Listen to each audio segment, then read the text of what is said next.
talk lang sa mga tao ngayon, no? Meron talagang mga taong di titigil hanggat di kanila nahihila pababa.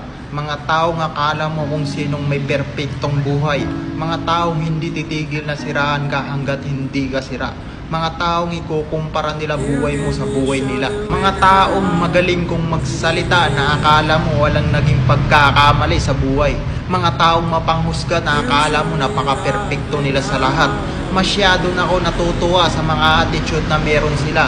Kaya ipagdadasal ko na lang sila araw-araw na sana hindi sila magkaroon ng mabigat na problema bago pa nila maisip lahat ng mga pinaggagawa nila sa kapwa nila tao. Tao din kayo. Baka nakakalimutan nyo. Kaya sana wag na kayong umasta na parang malala sa hayop.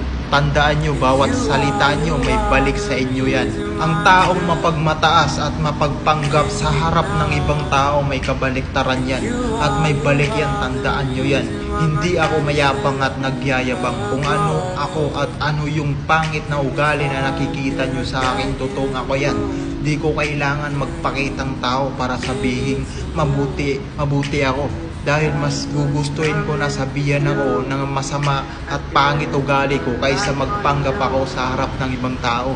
Kaya kung sa mga kwento nila masama ako, okay lang. Kasi deserve nila yan. Hindi ako para magpanggap kung ano ako at sino ako ngayon. Hindi ko kailangan baguhin ugali ko para sa mga taong walang kwenta o nyeta. Marunong ako makisama at makipagkapwa-tao. Pero kung sa una pa lang pangit na pakikitungo sa akin, di nyo deserve na pakisamahan at pakitunguhan ng maayos. Intindihan nyo?